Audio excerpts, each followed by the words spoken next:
Hi, and welcome back to Law, Justice, and Social Change. I'm Ellie Ballard.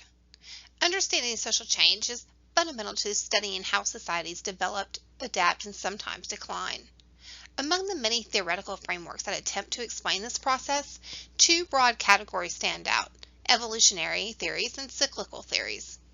This lecture will explore the core assumptions, key theorists, examples, critiques, and relevance of these two types of social change theories, specifically through the lens of law, justice, and the criminal justice system. First up are the evolutionary theories of social change. These theories assume that societies develop progressively over time.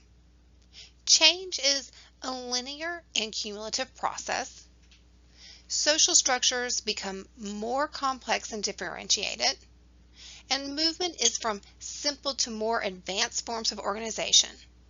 In the context of criminal justice, it would say legal systems evolve to better protect rights, ensure fairness, and increase procedural justice.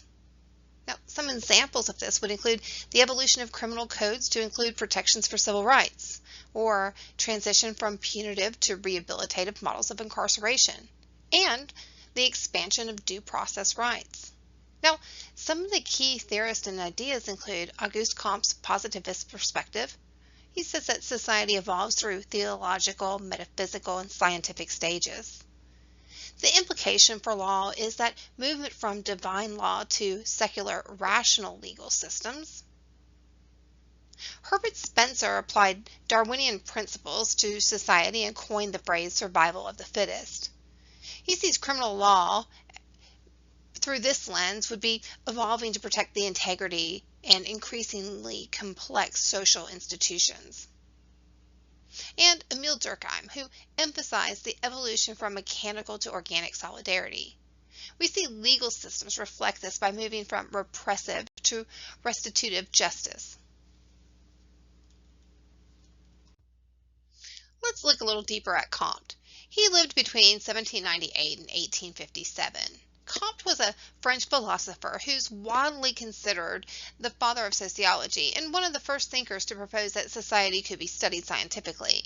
He actually coined the term sociology, and his vision was to use scientific reasoning to understand and improve society. He wanted to apply the methods of natural science to the study of society.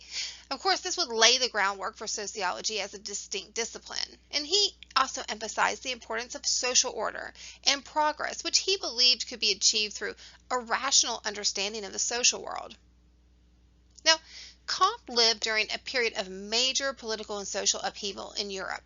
The French Revolution had just reshaped French society, challenging the monarchy, religion, and traditional authority. The Industrial Revolution was transforming economies, cities, and labor across Europe, creating new social classes and, of course, new social problems.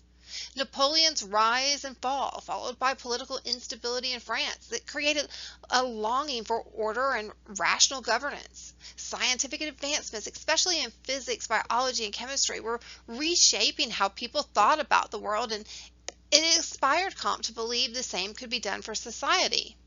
This turbulent time deeply influenced Comte's thinking. He wanted to find a way to bring stability, progress, and scientific clarity to societies facing this rapid change. Now, Comte believed that human societies progress through three stages of knowledge: theological, metaphysical, and scientific, a theory known as the law of three stages. Comte argued that human thought, and by extension society, progresses through three stages of development. The first is the theological stage. Society explains phenomena through religious beliefs and divine authority. In terms of law, this corresponds to legal systems grounded in sacred text, divine commandments, or the authority of a religious leader, like the Pope. Theocratic legal systems. Now, the metaphysical stage, society begins to question religious explanations and turns to philosophical reasoning. Legal systems in this stage may emphasize natural law, human rights, and moral principles divorced from specific religious dogma. Now, in the scientific or positive stage, society embraces empirical observation and the scientific method. law and justice systems become more rationalized, bureaucratic, and based on observable facts, statistics, and legal precedents. This is the hallmark of the modern state, governed by the rule of law and professionalized legal institutions. Now, if we look at some of the applications to criminal justice, Comte's theory suggests a linear progression in how societies conceptualize crime and punishment, from moral transgressions against divine will to violations of social contracts to breaches of empirically codified laws. Under a positive legal regime, policing and criminal justice evolved from informal or religiously motivated enforcement to scientific approaches like forensics, criminology, and data-driven policing. Criminal behavior is increasingly seen as the subject of scientific analysis rather than purely moral failings. This leads to policy changes like risk assessment tools, criminal profiling, and rehabilitative sentencing models. Now, there are some critiques. Comte's model assumes that scientific rationality is the highest and final stage of societal development, which critiques argue is a little Eurocentric and dismissive of non-Western and alternative legal traditions. Now, the theory may also underestimate resistance to change, especially in areas where legal systems retain metaphysical or theological elements. It also overlooks how empirical systems can still be biased or unjust, like the algorithmic bias in predictive policing. Herbert Spencer lived between 1820 and 1903. He was an English philosopher and sociologist and one of the earliest thinkers to apply Darwin's evolutionary theory to social life. And of course, he's best known for popularizing the phrase survival of the fittest, and of course for promoting ideas that societies evolve in a natural progressive way from simple to complex forms. Spencer wrote during the mid-19th and early 20th century. This was a time when Britain was experiencing rapid industrialization, urban growth, and major social change. The Industrial Revolution was transforming the economy and class structure, while scientific discoveries, especially Darwin's theory of evolution, was reshaping how people understood the world. Living in Victorian England, a society marked by moral conservatism and expanding imperial power, Spencer applied evolutionary ideas to society and believed that progress occurred naturally through competition and adaptation. His work reflected the era's fascination with science, progress, and individualism, but also reinforced social hierarchies and justified limited government intervention. Spencer applied Darwinian ideas to society in what became known as social Darwinism. He argued that societies, like organisms, evolve from simple to complex forms through competition and adaptation. He believed that legal systems should be minimal and allow natural social forces to operate without any interference, emphasizing laissez-faire and individual liberty. It's survival of the fittest. Spencer viewed the evolution of legal institutions as part of a broader transition from militant societies dominated by coercion and centralized authority to industrial societies based on voluntary cooperation and contracts. In the context of criminal justice, early legal systems focused on control and punishment. Modern ones emphasize procedural fairness and individual rights. Criminal behavior was interpreted as a natural element of social evolution, something to be managed, not morally condemned. Now, there are critiques here, of course. Spencer's views often justified inequality and neglected the role of structural injustice. His emphasis on non-intervention can be problematic in the context of requiring legal reform or protection of marginalized groups. Émile Durkheim was a French sociologist and one of the founding figures of modern sociology. He believed that society is held together by shared beliefs and values, and that we can study social life using the scientific methods. In his book, Division of Labor, he explored how social cohesion changes over time, famously distinguishing between mechanical and organic solidarity in different types of societies. Now, Durkheim developed his theory of mechanical and organic solidarity during the late 19th and earliest 20th centuries. Of course, this is a time of rapid industrialization, urbanization, and social upheaval in Europe, especially in France. Traditional rural communities were being replaced by large, diverse cities, and the shift from shared lifestyles to specialized roles created new forms of social organization. Now, influenced by Enlightenment ideals and the rise of science, Durkheim sought to understand how societies maintain social cohesion amid such change. He observed that old sources of unity, shared religion, values, and roles were weakening, leading to feelings of isolation and normlessness, which he called anomie.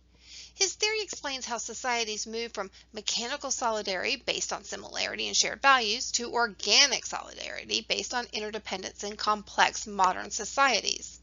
Let's dive into the particulars. Mechanical solidarity is characterized as small, traditional, often pre-industrial societies. In these communities, people share similar work, religion, values, norms, and lifestyles. There's a strong collective conscience, this shared sense of morality and purpose. In terms of social cohesion, people are bonded together by similarity. Since most people do the same kinds of tasks, like farming or crafting, they understand and relate to one another through this shared experience. In mechanical societies, legal systems are often repressive, focused on punishing deviations from the norm, because deviations threatens the shared moral order. Now, organic solidarity, on the other hand, emerges in more complex, industrialized, and modern societies. These societies are characterized by a high division of labor, meaning people have specialized roles and perform very different types of work, like doctors or teachers, engineers, factory workers. In terms of social cohesion, people are bonded together by interdependence. Even though individuals are very different in their roles and beliefs, society holds together because everyone relies on others to fulfill these essential functions. Legal systems are more restitutive. They're aimed at restoring relationships or systems rather than punishing offenders. Law maintains order by regulating interactions between people with different roles. Durkheim saw social change as society transitioning from mechanical to organic. Durkheim argued that as societies grow in population and become more socially and economically complex, mechanical solidarity becomes less effective. The increasing need for specialization and cooperation leads to the more interdependent society, hence then the shift towards organic solidarity. This transition also marks a broader change in values and norms. There's less emphasis on uniformity and strict moral codes. There's more tolerance for individual differences. There's a growing reliance on law and institutions to manage complexity and conflict. Durkheim's theory really helps us understand how social cohesion evolves with societal development. It provides insight into modern social problems like alienation or anomie, like normlessness, these tensions between traditional and progress. And part of the strain in moving from organic, which is of course part of the strain in moving from mechanical to organic society. So I know that was a lot of information to keep straight. So here is a table comparing the key transitions from mechanical to organic solidarity. I recommend downloading the PDF of the lecture slides and having this table available when you are taking the exam. In contrast to evolutionary theories, cyclical theories of social change believe societies go through recurring cycles of growth, peak, decline, and regeneration. Change is seen as a repetitive and predictable pattern. Cyclical theorists reject the notion of linear progress. In criminal justice, legal reforms may expand civil liberties during liberal periods and restrict them during conservative backlashes. Some examples would include war on drugs versus legalization trends, tough on crime versus reform movements. Public trust in justice systems rises and it falls. Now, there are some key theorists and ideas, and these include Oswald Spengler's. He proposed a civilization life cycle. societies experience birth, maturity, decline, and death. Spengler believed Western civilization was in its declining phase, and it was marked by over-bureaucratization and cultural exhaustion. In legal systems, this manifests as declining in trust, in institutions, rigidity in justice, and erosion of ethical standards. Now, Toynbee argued that civilizations rise by effectively responding to challenges and fall when their elites become too complacent or fail to adapt. Legal systems that resist reform or fail to address social inequality may contribute to societal decline. Now, he emphasized moral and spiritual renewal as necessary for rejuvenation. Okay, and Sorokin identified recurring cycles in cultural systems. You had ideational culture, which focused on spiritual and internal truths; sensate culture, materialistic, empirical, and pleasure-seeking; idealistic culture, a balance between the two. Sorokin believed that societies oscillate between these phases, and in criminal justice, cycles are evident in shifting values. For example, harsh punitive errors followed by reformist, rehabilitative phases.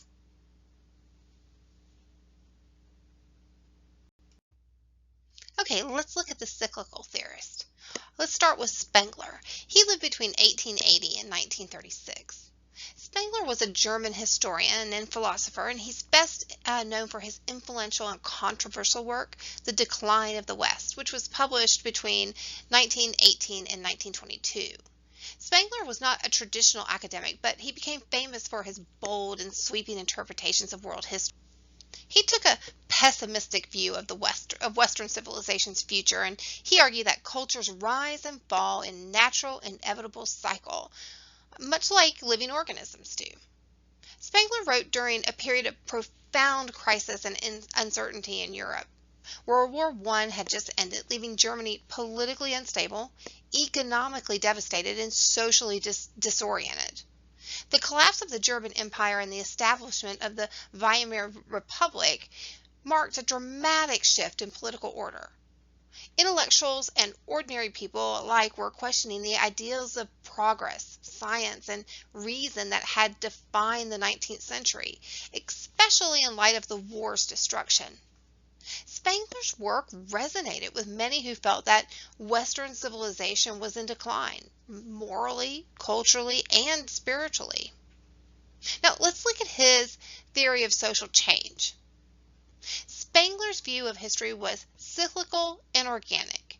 He rejected the idea that history moves in a straight line towards progress.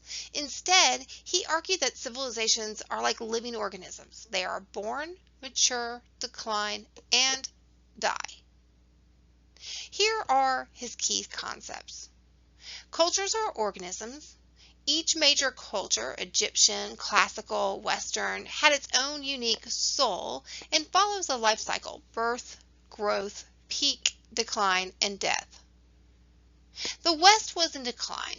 Spengler believed Western civilization had already passed its creative peak, which he saw in the Renaissance and Enlightenment, and it was entering its final stage, an age of bureaucracy, materialism, and cultural exhaustion. He had a pessimism about the future. Unlike thinkers who believed society could be improved through reform or revolution, Spengler thought decline was inevitable, and it really could not be reversed. His theory challenged Enlightenment ideals of rational progress and deeply influenced conservative and nationalist thinkers in Europe between the wars. Arnold Toynbee lived between 1889 and 1975. He was a British historian and philosopher of history. He was best known for this massive 12-volume work, a study of history, that he releases between 1934 and 1961. In it, he examined the rise and fall of more than 20 civilizations across time. But unlike Spengler, Toynbee took a more hopeful and dynamic view of history, arguing that civilizations don't decline because of fate or inevitability, but because of how they respond to challenges. Now, Toynbee wrote during a century that was marked by two world wars, the Great Depression, decolonization, and the Cold War. These events raised deep questions about the fate of Western civilization and the future of global society. Now, as a British intellectual witnessing the decline of the British Empire and the aftermath of global conflict, Toynbee was deeply engaged in understanding what causes civilizations to thrive, falter, or collapse. Let's look at his theory of social change. Toynbee's central idea was that civilizations rise and fall based on their ability to respond creatively to challenges, whether environmental, political, or cultural. Here are his key ideas. Civilizations are not doomed to fail. They face challenges, and their survival depends on whether they can creatively and effectively respond. Progress and adaptation are more often driven by a creative minority, a leader or a thinker or groups that innovate and inspire others to follow. Now, civilizations don't usually die from external conquest alone. They break down when their creative energy fades and they become rigid, complacent, or unable to adapt. But rebirth is possible. And like Spengler, Toynbee believed that renewal and revival were possible. Civilizations could reinvent themselves if they could respond wisely to crisis. Toynbee offered a more hopeful and flexible theory of social change than Spengler. While he acknowledged decline, he emphasized human agency, adaptability, and the potential for moral and spiritual renewal. Our last theorist is Sorokin. He lived between 1889 and 1968. He was a Russian-American sociologist best known for his theories on social and cultural change, and he founded the Department of Sociology at Harvard University. He was a major figure in early 20th century sociology. Now, he was trained in both sociology and law. Sorokin fled the Soviet Union after the Russian Revolution and later became a U.S. citizen. His most influential work is Social and Cultural Dynamics. He published in 1937-1941. He analyzed how civilizations evolved through shifts in cultural values. Sorokin's life and work were deeply shaped by the Russian Revolution of 1917, which he personally experienced. He was imprisoned by the Bolsheviks for opposing the communist regime and eventually was exiled. Witnessing the collapse of the Russian Empire, the rise of totalitarianism, and the turmoil of two world wars, Sorokin became deeply interested in the moral, cultural, and spiritual forces driving social change. After settling in the U.S., Sorokin watched as the West grappled with war, economic depression, and a shifting moral value. His work was a response to the chaotic modern world, and he sought to understand the cyclical patterns that guide cultural rise and decay. Let's look at his theory just a little bit deeper. Sorokin believed that civilizations cycle through different cultural mentalities over time, rather than moving in a straight line of progress or inevitable decline. He identified three main cultural mentalities, or supersystems. The sensate, which is focused on materialism, science, and sensory experiencing, so modern Western societies. The ideational, focused on spiritual, religious, or transcendent truths, maybe medieval Europe. And idealistic, a balanced mix of the two, valuing both material and spiritual realities. Civilizations swing between these cultural types over centuries. When one system becomes exhausted or overly dominant, it gives way to the other. Sorokin believed the West was in a late-stage sensate phase marked by moral confusion, materialism, and cultural decline. However, he also believed a spiritual idealistic renewal was possible. Unlike Spengler or even Toynbee, Sorokin emphasized the importance of love, altruism, and moral values in shaping healthy societies.